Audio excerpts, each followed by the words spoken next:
See, I recorded like 6 episodes and didn't include this, but it's fine. That's fine. This is like, you're like, now I'm really in the vibe. Now I'm feeling Christmas, because you don't feel Christmas at the beginning. Yeah.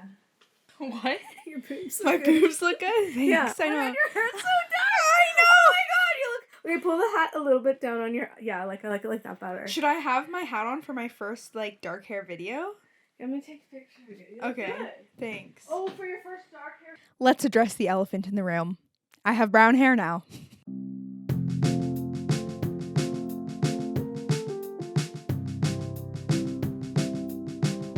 I thought about doing an episode about my hair and it just seems so obnoxious, but then I just went on a walk and I was like, wait, my decision to go brunette is very much connected to a lot of other big decisions I've been making in my life recently, and they all come back to a value of wanting my body to be in its most natural form possible. And so this is something that has driven my decision to, 1, dye my hair as we talked about, 2, go off the birth control pill, and 3, what ways I use to collect my period. That's kind of a weird way to put it, but like what I use as my period collection method. That's pads, tampons, cup. What is it? So let's get into it.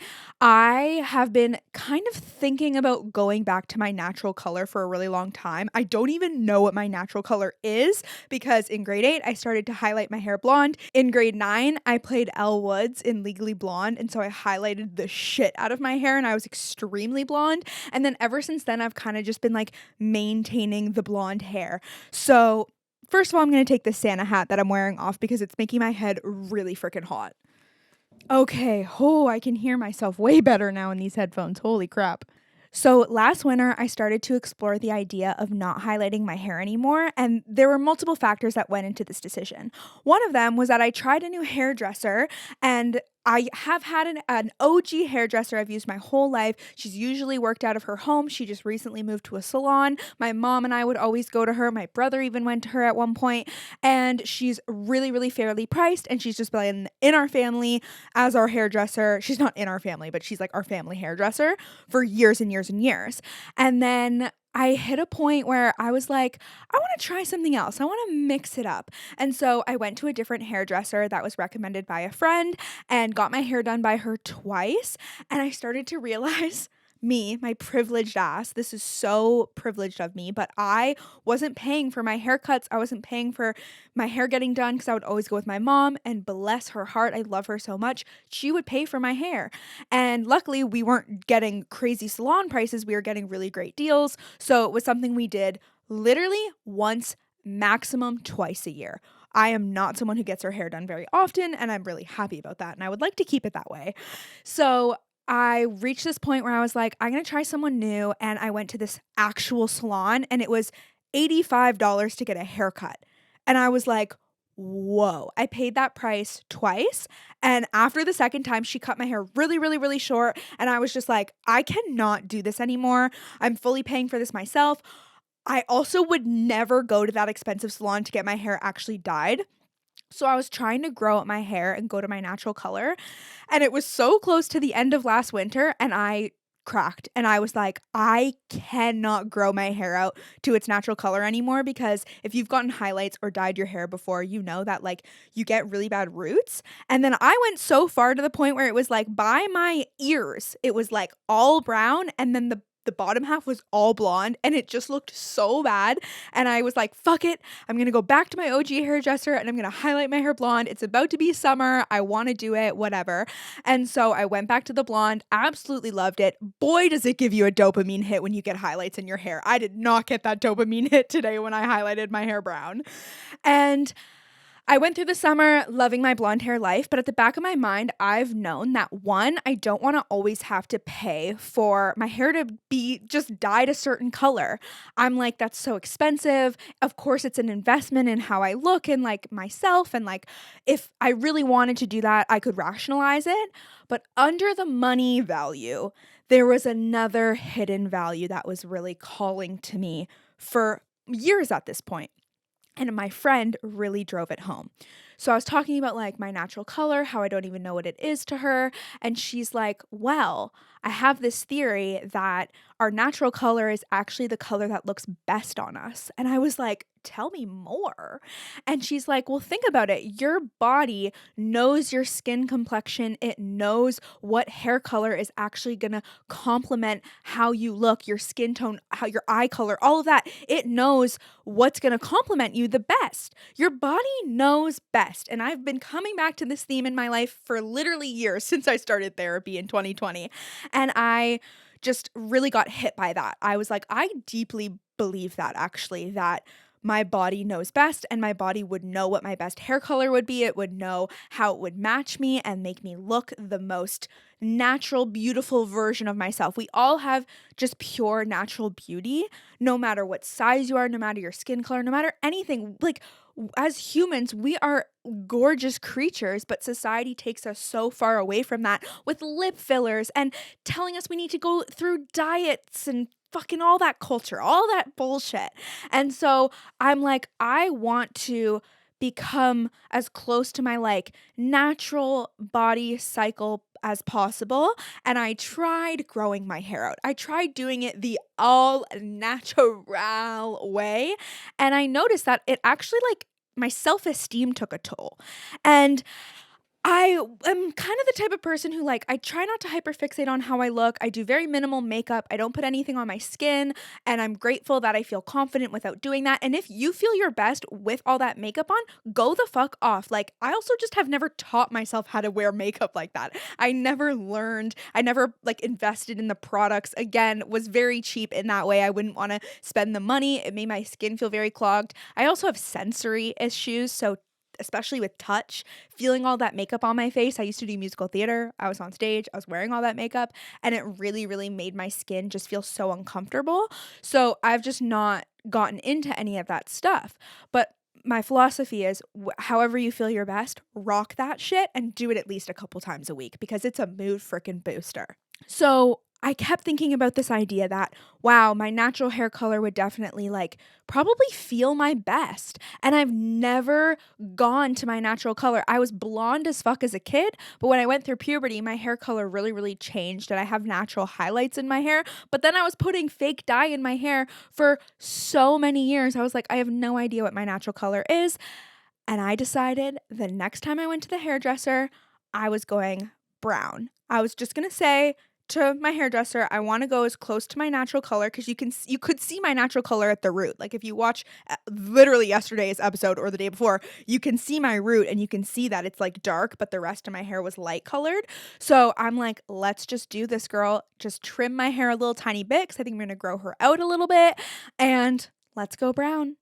And it's weird. It's day one. I love my mom. My mom is like, Jess, usually when I get my hair done, I hate it for the first week. You got to like grow into it, which makes so much sense. But now I'm really, really excited to be on this journey of what's my natural hair color. And now my hair is going to obviously grow out in the next couple months, in the next year, and I'll get a real sense of what my actual color is. It's kind of backwards logic to be like, in order to go natural, I'm going to dye it. But hey, it boosts the mood, it helps my self-esteem, and I do not want to go through that grow up process again. So here we are, and that is the behind the scenes of why I decided to highlight my hair. But I'm going to go through one or two other examples of how this has shown up in my life in other ways. When I was young, I was terrified of my own vagina. What a bold way to start a new sentence. I didn't know where the hole was. I didn't even know that we really had a hole. Shout out sex ed and the lack of shit it taught me. And I didn't even know really how tampons worked. I thought every time my mom went pee when she said she was on her period, she was like changing her tampon. And so it took me a really long time to use tampons. I actually had sex before I ever used tampons. And now as a 22-year-old woman, I'm like a proud pad user. You can shit talk me all you want. You can go, why would you spend your time shit talking me about my pad use? But I consider this not really shit talking, but it makes me sad when people say, ew, you use pads? Oh my God, that's so gross. Don't you feel like you're sitting in a diaper? No, because I found my pad brand that I love. It's actually from Dollarama. And I'm really picky with pads too. The sensory, like the form of them, the shape of them, the like thickness of them, I'm very picky. So once I find my brand, I am dedicated to my brand. And this phase of my life just so happens to be Dollarama. So I'm just like, I hate when women say that, and I hate when men, like, when everyone says that, because it's like, don't shit on the form of period collection that works for someone. I remember when I was trying out every single period collector form. I was trying out tampons, I was trying out the Diva cup, I was trying out period underwear, I was trying out pads, I was doing all of the above. I sat with myself and I realized I kept trying to seek out the best form of dealing with the blood and wanting to find my perfect solution. And finally, I was like, Jess, there's no perfect solution. Like, you're bleeding and it's a bit of an inconvenience. So, any way you're going to try and collect that blood is going to be a bit of a bother. And so I finally got to a point where I stopped forcing myself to use the things that made me really uncomfortable.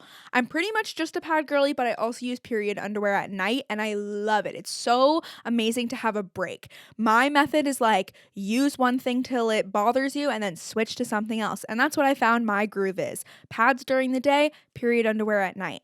Period underwear during the day for me just doesn't work because I feel like it just gets like very wet and like you can't really just like change your underwear constantly.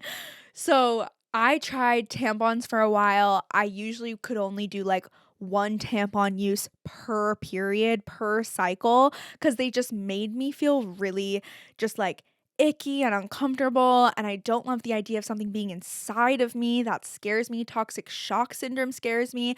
Like, I'm very queasy too. So if I'm pulling out a dry tampon, I'm like, I just like can't do it.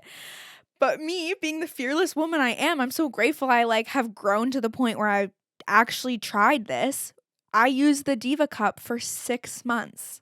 Plot twist, it gave me a yeast infection every single month of those 6 months, and I'm pretty sure it's directly correlated. I have a whole episode on that. I can link it below if you want to listen because I did get over my yeast infections. I changed a lot of lifestyle things as well, unrelated to the cup. But when I stopped using the cup, I also stopped getting yeast infections.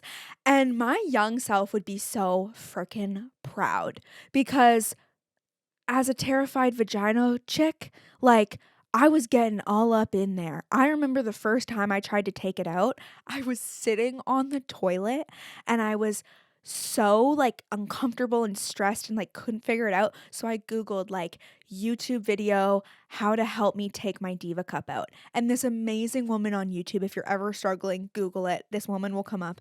She's like, imagine your vagina like a flower gently opening. And she like took us through a breathing exercise and it helped so much because it just helped me relax. And then when I actually finally got it out, it literally went I felt like I was sucking out my insides. And now I know that it was like the suction cup and it was the suction part of the cup and I just needed to like fold it in half or whatever. I ended up figuring out how to use it, but after that moment I laid on my bathroom floor and was just like trying to like breathe life back into me because I would have passed out. I remember one morning when I was getting ready for school, this is when I was in high school, I put a tampon in and it didn't go in far enough and it is so uncomfortable. If you know, you know.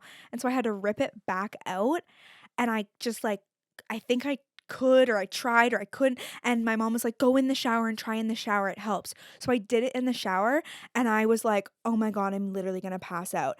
And I had to like have my mom sit with me to make sure I stayed conscious. It was just it's not for the faint of heart. Dealing with periods is not as simple as you would fucking think. So now, as I've gone through all of these experiences, I'm like, I use pads and I use period underwear, and it's not invasive. It makes me feel the most comfortable. I whip out those wet wipes when I need them, and I'm so grateful I've found a solution that works for me, and it feels very natural to me. Having a cup inside of me for like 12 hours does not feel natural to me. That feels terrifying. But if it works for you, don't let me yuck your yum.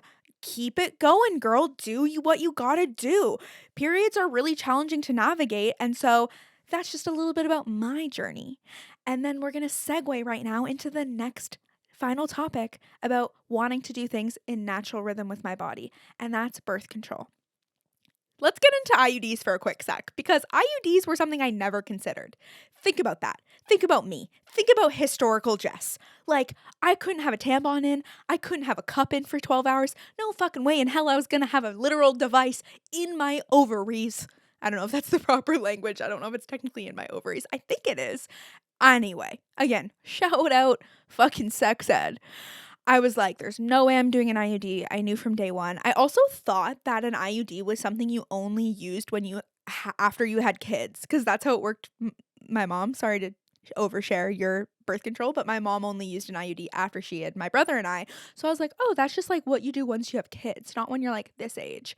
But I have a lot of friends who have IUDs. I've had a lot of friends who've tried IUDs. And for me, it was just always off limits. And I'm just grateful I like held that boundary with myself and follow what feels best for your body. Number one takeaway, please. And so, because I knew IUDs weren't right for me, I was on the pill for a very long time. I was on the pill from like high school till like first year of uni. So, like 3 or 4 years then. I took a year off. Then I was on it for like 3 more years. And I always had this thought in the back of my head, not always. When I first got on the pill, I was like, this is just what you do. I'm so cool and fun and quirky. Like, I take the pill. It felt like a bragging right, which like makes no sense. And also, when I got my period in grade 7, I was like, yay, finally I have my period. I'm a woman. And it's like, that shit shouldn't matter. What time of your life that you either start birth control, get your period, like it's so different for everyone, and it's so hard to like navigate school situations when you're like, why does she have her period and I don't? Little do you know what you're about to like embark on for the rest of your life when you start your period. But like I just wanted to feel older and wanted to feel like I was a woman, and that's just like so kind of sad to look back on, because I'm like, that time in your life is so short where you're just like a kid, and I was just like wanting it to be over so fast. And that just like, like I can never go back to 10-year-old me, and like experience that innocence. But I can do yin yoga and cradle her. If you listen to I want to say day 4, you know, day 4 of Podmas. So in my last couple of years of being on the pill, I was like, this isn't going to work for me forever. I don't want to be on this forever. I know that this is changing my hormones. I don't love the concept of that. And I just knew I wanted to get off of it, but I just did not know how.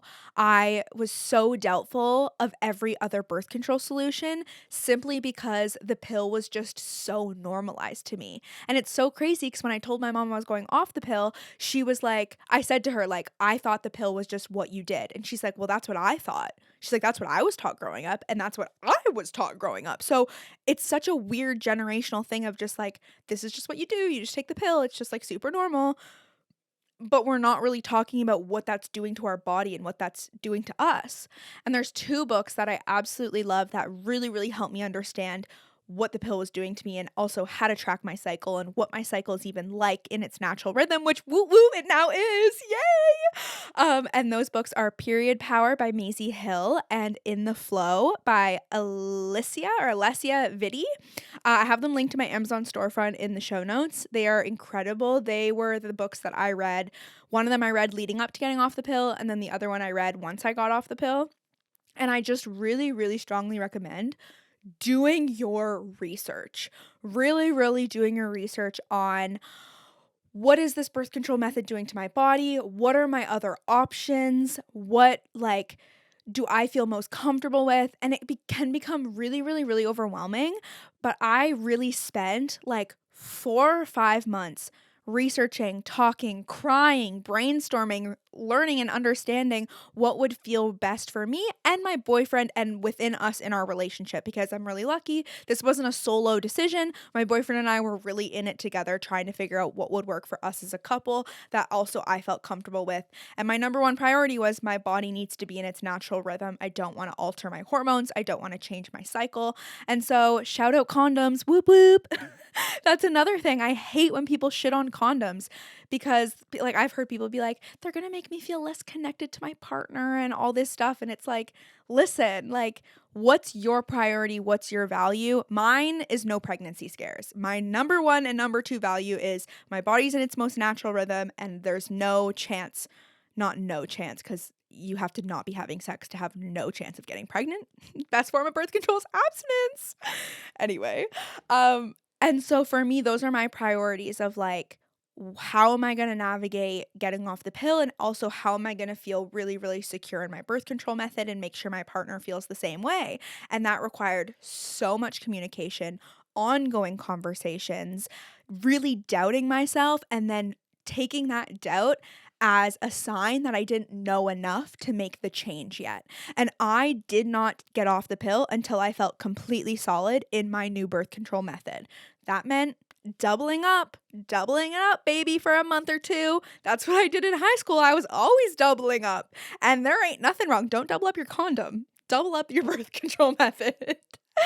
And so now I can sit here and just say that I am literally so fucking grateful I took the leap and got off the pill, because it was something that was in my head for so long that I knew in my heart that it was misaligned with my values to be on it and to be taking this thing that really was hurting me in the end. Because if you do your research, which I want you to do before you make a decision, you'll learn what the pill does for your body. And some of the things that I gathered was like, it suppresses our natural hormones. It, is bad, not bad. I don't want to use blanket words like bad, but it, doesn't give our immune system the strength that it would work up.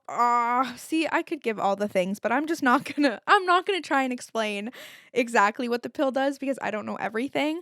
There's another great book called something about like off the pill or on the pill or something. I've never read it, but I've seen TikToks and people say really great things. Now that I'm off it, I'm like, I don't need to learn what I just did to my body. Ignorance is bliss, but like, no, it's not. Do your research, advocate for yourself, and know what your values are, because everyone's different and there's nothing wrong with your value being completely different than mine. Along the lines of wanting my body to be in its most natural form, I'm never going to get Botox. I'm not going to inject things in my body, but that's my personal choice. And you can take it or leave it. But all I'm doing here is just sharing my opinion, and hopefully it inspires you or encourages you to advocate for yourself and listen to your body and honor the needs that you really have at the end of the day. So snaps to that. And I am really happy to share more about my birth control journey and my period journey. I think it'll really help if you actually submit a question or tell me a story or just tell me something you want me to expand on, because I have tried recording so many episodes on my birth control experience and journey and everything of that sort, but I go from like one extreme to the other where I'm like oversharing every single itty bitty little detail about my life and I'm like, okay, I don't need to tell everyone all of that. Or one other extreme where it's like, I'm not sharing enough. So if you have questions, I would love to share more about getting off the pill, what it was like for me, how I'm cycle syncing right now, because now I'm trying to be more in tune with my cycle, pay attention to what phase I'm in and how I plan my day around it, or how I plan my exercise routine, or what foods I use to support my cycle and all that shit, because it's been a process. It takes time and it takes so much learning, but I'm so grateful for the experience and I would be really happy to share that knowledge. Just tell me if that's something worth sharing. Let me know in the show notes. There's a spot where you can submit a question or a story in written form on my website, linked below. And then there's also a spot where you can submit a voice message on my Spotify for Podcast page, which is so cool. So you could actually record yourself asking me questions or record yourself telling a whole story, giving some juicy details or some TMI oversharing, and I could play it on the podcast and we could have a little combo. So feel free to do that. I'm so happy to share more, and I feel like we all need to come together to learn about these things, because I didn't learn about it in school, and because of that I was putting stuff in my body for years and years and years that could be hurting me in the long run without me even knowing. So you're not alone. I love you. You got this. And I'm so grateful you're here. Please feel free to share the podcast with anyone if you enjoy listening. And I will see you tomorrow for December 8th. Podmas, baby. Podmas. And now we're finally decorated. The space is decorated. I wasn't decorated before, but now we're into a week of December. We got some red shit back here. I love you. Talk to you soon.